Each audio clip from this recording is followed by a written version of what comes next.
Bom, eu queria inicialmente agradecer o convite muito gentil da Márcia e de outros colegas, né, por estar aqui nessa mesa, vamos dizer assim, uma primeira talvez reunião de trabalho de muitas outras que certamente faremos, né, nesse contexto desse projeto localizando os ODS e também, né, nos vários eventos que a Rede Brasileira de Monitoramento e Avaliação tem promovido no Brasil nos últimos anos. Então, agradeço muito a Márcia pela lembrança do meu nome, né?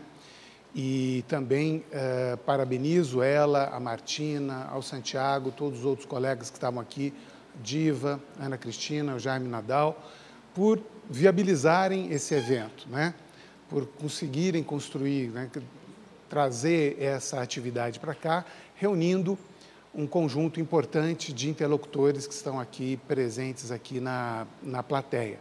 Parte deles aqui, né, já vi a Marinês, a Cláudia, né, estou vendo o Bruno também, DENAP, enfim, o Tiago, professor aqui do IPOL, e vários outros que, infelizmente, eu não conseguiria nominá-los.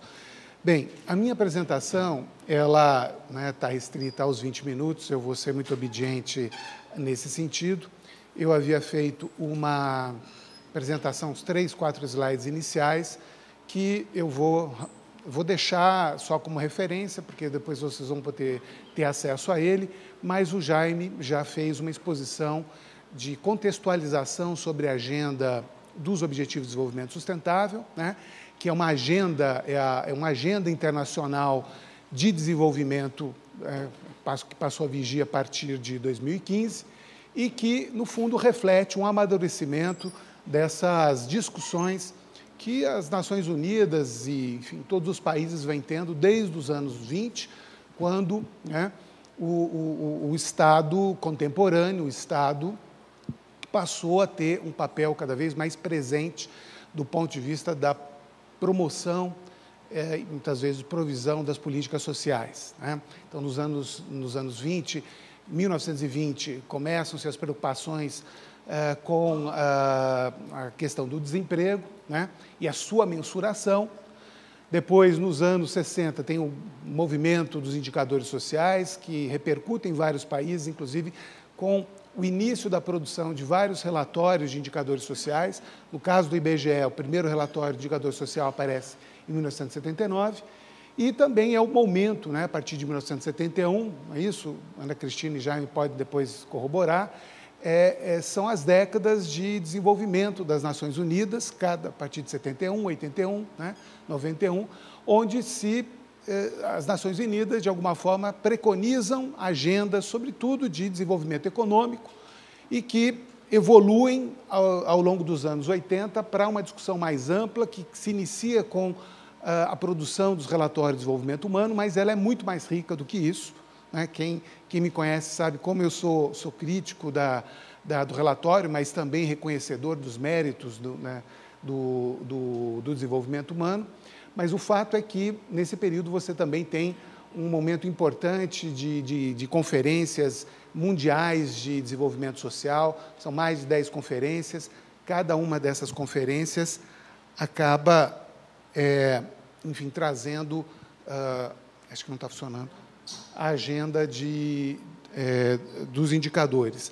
Bom, eu vou pular a agenda dos ODMs, aliás, não vou pular porque eu acho que é importante, embora o Jaime já tenha comentado, a Márcia também, acho que é importante falar rapidamente sobre a diferença das duas agendas, porque isso tem consequências sobre a agenda de trabalho subnacional que nós estamos aqui discutindo, né?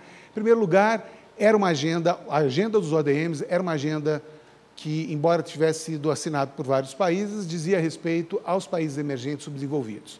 Ela foi, em grande medida, idealizada a partir daquelas conferências dos anos 90, né, as conferências, as cúpulas mundiais sobre população, sobre mulher, sobre desenvolvimento social, mas ela liderado, sobretudo, pelas agências multilaterais. O consenso se deu em termos de 8 grandes objetivos, voltados mais na agenda social e, dentro da agenda social, na focalização dos objetivos de combate à pobreza. Tá? Envolvia aí mais de 40 indicadores e, no caso, né, essa agenda teve uma grande adesão, efetivamente, no Brasil, a partir de 2003, com o IPEA e IBGE responsáveis pela produção e, depois, muitas outras instituições se envolvendo nesse processo. Né? Então, ela... eu acho que depois, né, outras pessoas podem relatar, mas eu acho que o caso brasileiro, né, exatamente pela disponibilidade das estatísticas e talvez até, de alguma forma, né, como reverberação, né, da nossa Constituição de 88, essas agendas sempre têm um impacto importante de mobilização da sociedade, do setor público, da academia, terceiro setor também. Bom, os Objetivos de Desenvolvimento Sustentável, gente, eles, né, pelo que tem ouvido, pelo que eu tenho lido, pelo que eu tenho discutido, de fato, é uma agenda nova, e eu diria para vocês, no atual contexto e cenários de curto e médio prazo, no Brasil eu vejo como uma tábua de salvação. Por quê? Porque ela tem um escopo mais abrangente, um escopo que alia, né, compromissos, não é, né, só de combate à pobreza, tá? São compromissos sociais mais abrangentes, são compromissos de crescimento econômico e de sustentabilidade ambiental. Quer dizer, o bom desenvolvimento é a conjunção, né, a integração desses três objetivos. Certo? Essa é uma agenda importante, é uma agenda de integração, não é da fragmentação. Isso é importante, isso traz desafios metodológicos no sentido de pensar os indicadores, mas o que eu vou enfatizar aqui muito é, na verdade, repensar as nossas políticas, né? Tá certo? Para os próximos anos. Não basta ter políticas que garantam mais inclusão social ou garantam mais crescimento, tá? Ou garantam a proteção social em prejuízo de outros objetivos. Esse é o grande desafio, certo? Quer dizer, é tentar lidar com a necessidade de promover, tanto quanto possível, um maior número de objetivos simultaneamente. É uma agenda que tem um comprometimento maior dos países, ela foi construída com os países. No Brasil, o Brasil tem um papel-chave também na Rio+20, né, em 2012, onde se teve um lançamento mais formal dessa agenda, que depois se consubstanciou em 17 objetivos, 169 metas, 231 indicadores, como já foi dito aqui. E o que eu queria chamar a atenção, reforçar, que é uma agenda de advocacy de políticas públicas integradas, tá?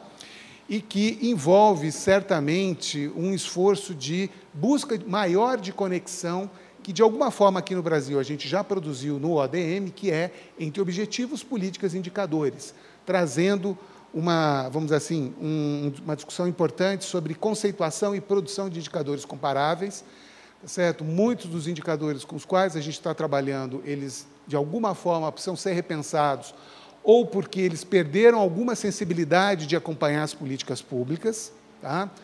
Tem toda uma discussão a respeito de taxas de pobreza monetária que o MDS, a Secretaria de Avaliação, procurou conduzir nos últimos 4 anos para torná-la mais sensíveis às políticas, né, de combate à pobreza, mas existem uma série de outros indicadores tradicionalmente usados que, né, de população urbana, né, outros indicadores também de desigualdade, ou indicadores ambientais que sequer ainda têm conceituação muito bem estabelecida, tá?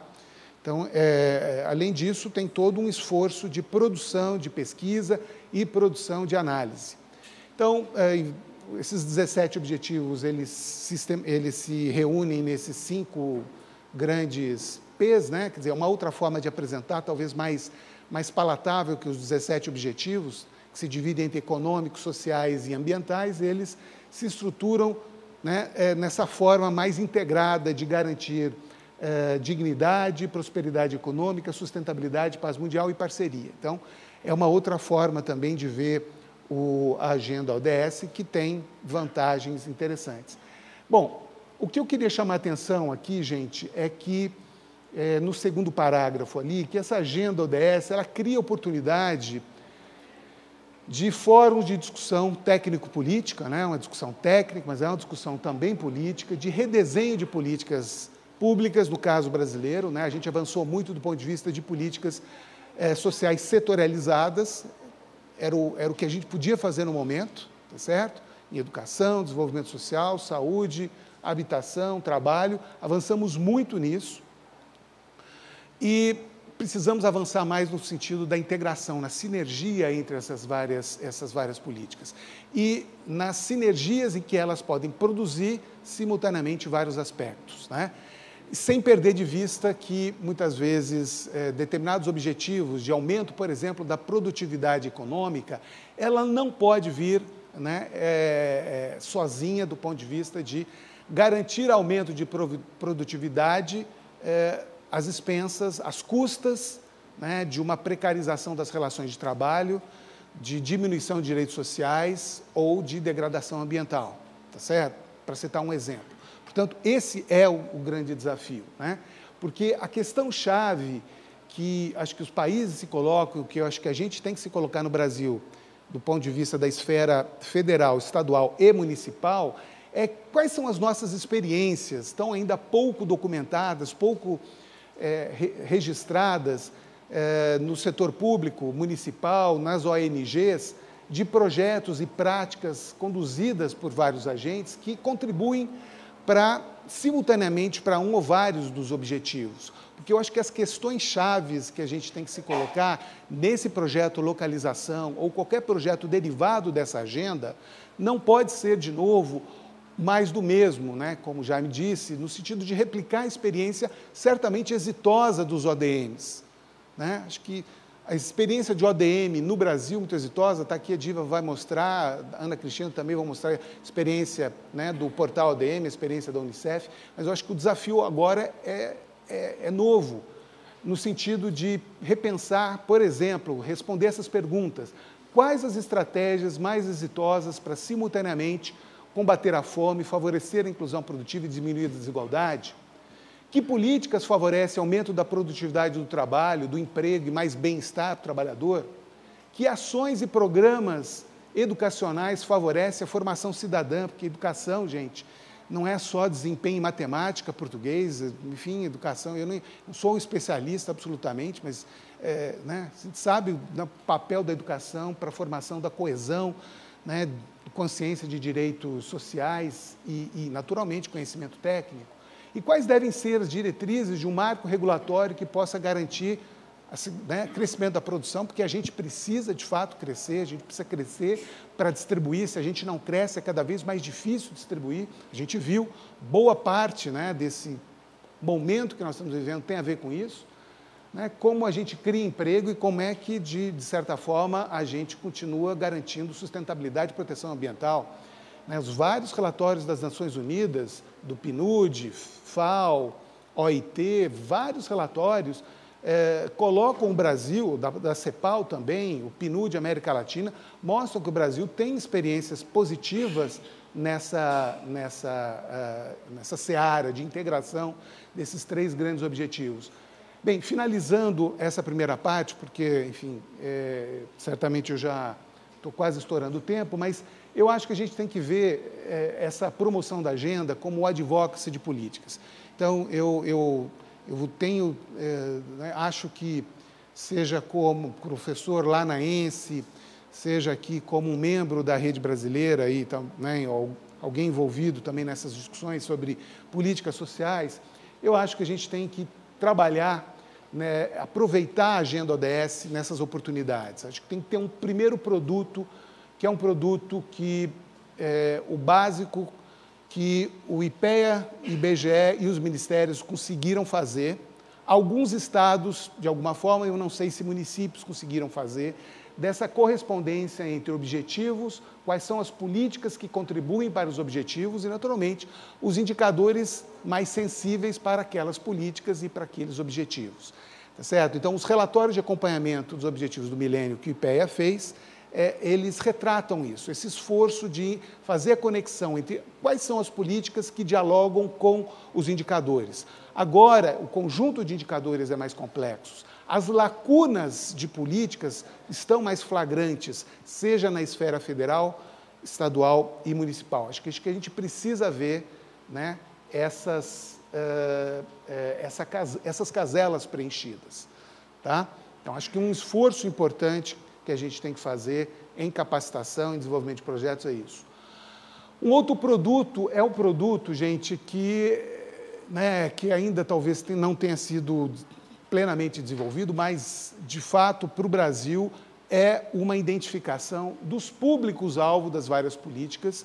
Muitas políticas conseguiram identificar públicos-alvos mais vulneráveis, mas a agenda ODS é uma agenda também de, como foi dito aqui, não deixar ninguém para trás. Então, a gente tem que ter, de fato, instrumentos e o advocacy de políticas que estejam mais voltados para os públicos-alvo, porque grande parte das nossas políticas sociais são muito recentes e elas foram desenvolvidas para os grandes públicos. Né? O Bolsa Família, ele foi um programa desenvolvido para a pobreza metropolitana e a pobreza rural, em algum sentido, tá certo?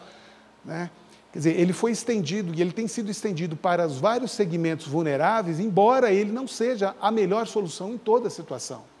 Né? Para os indígenas, para os quilombolas, para os agricultores familiares situados no meio da floresta, né? O Bolsa Família talvez não seja a melhor solução, mas ele pode ser aprimorado, ele precisa ter um desenho específico, que não vai poder ser feito aqui em Brasília, tem que ter capacidade de desenho, de formulação e monitoramento lá na ponta. Né? Esse que é o grande desafio. E, naturalmente, então, essa matriz de públicos, políticas e, naturalmente, os ODS afetados nos ajudaria, de alguma forma, a trazer essa agenda e fomentar essa agenda de trabalho. E, por fim, a matriz cruzada, que eu acho que esse é o produto final que nós queremos. A gente, no fundo, quer encontrar quais são as políticas públicas que, simultaneamente, contribuem para os vários objetivos. É a matriz cruzada, ODS, onde o núcleo são as políticas públicas. Que desenho que aperfeiçoamento as políticas devem ter para que elas consigam, de alguma forma, atender outros objetivos simultaneamente. Tá? Porque os municípios também têm a sua capacidade de gestão, tá certo? Cada vez mais extenuada, eles não têm mais capacidade de absorver muitos outros programas em nível federal, nível estadual. Quer dizer, que articulação e que redesenho, que práticas podem ser aprimoradas em nível estadual e local para atender simultaneamente outros objetivos de desenvolvimento sustentável. Ou seja, e naturalmente, que indicadores aí multidimensionais para poder captar o efeito não de um programa, mas de um conjunto de programas, e, mais do que isso, em nível dos vários públicos-alvo. Daí a importância de todo o esforço de desenvolvimento de informações a partir de registro administrativo, como foi colocado. Tá? Enfim, a agenda,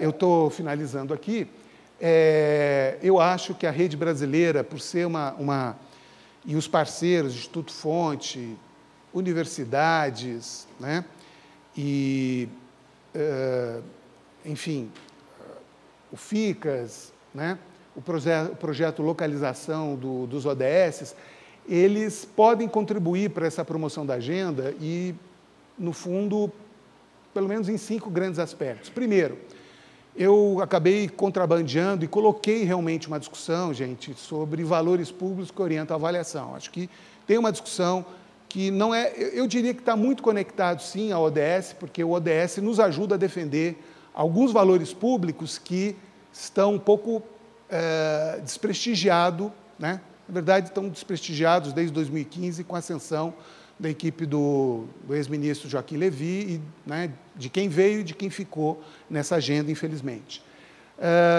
Apoio e capacitação, né, em avaliação, documentação, enfim. E, por fim, a produção de relatórios. Eu vou detalhar um pouco sobre isso. A primeira agenda, eu acho que é a discussão de valores públicos que orientam a avaliação. Se você lê, enfim, Carol Wise ou qualquer outro relatório internacional ou produção nacional no campo da avaliação ou análise de políticas públicas, os critérios básicos de avaliar, os critérios normativos de uma avaliação de políticas e programas se estruturam nesses 3 grandes objetivos. Programas devem ser eficientes, devem produzir o máximo que podem produzir a partir dos seus recursos aportados, devem cumprir os seus objetivos, devem ser eficazes e devem produzir outros benefícios sociais para além daqueles objetivos específicos para o qual o programa foi desenhado. Então, os valores públicos que estão em jogo são, de um lado, se a gente resumir, são a sustentabilidade fiscal e a equidade e coesão social. Por um lado, a equidade e a coesão social é a agenda ODS, é a agenda de fortalecer o Estado contemporâneo. A gente não precisava chamar esse Estado de bem-estar social.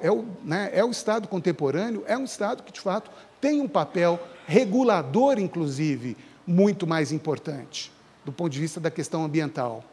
E o que preocupa é, muitas vezes, agendas internacionais pactuadas muito recentemente, desmoronando em vários países. O que vai acontecer com os Estados Unidos a partir das próximas eleições? O que vai acontecer com a França? O que vai acontecer com a Alemanha? Com, enfim, presidências, governos que foram signatários dessa agenda e que correm muito. Dado essa onda conservadora que a gente tem, inclusive, no Brasil, parte importante dessa agenda ODS ser suprimida por um novo consenso de Washington. E pode ser com Washington mesmo, dependendo do que acontecer nos Estados Unidos. Tá certo? Tá? Mas, enfim, é uma reedição de uma proposta de abrir mão de um conjunto de direitos sociais, um conjunto de compromissos ambientais, tá certo? Prevalecendo uma ótica de que, enfim, é preciso desamarrar as travas para o crescimento econômico. A gente já viu dessa história, e eu não vou me estender muito mais por isso, e queria trazer como referência para vocês um documento que vocês podem procurar no Google, CEPAL 2000. A CEPAL, no anos 2000, não é a CEPAL histórico-estruturalista dos anos 70, nem a CEPAL mais recente progressista. É uma CEPAL dividida entre as duas abordagens, os fiscalistas e os progressistas, mas que produziram um documento de revisão dos excessos dos ajustes fiscais das décadas de 80 e 90. Tá? Então, acho que é importante resgatar isso como um documento que talvez tanto liberais quanto intervencionistas vão reconhecer com alguma legitimidade, porque coloca, de fato, que as políticas públicas, as políticas sociais em particular, têm compromisso com universalidade, solidariedade e também eficiência, naturalmente, para se garantir. Tá? Então, isso diz respeito, certamente, com o contexto político no qual toda a discussão técnica dos ODS se assenta. Segundo grande objetivo é criar cultura e prática de avaliação segundo o marco sistêmico. Eu não vou poder detalhar essa discussão de marco sistêmico, eu tive que tirar alguns slides.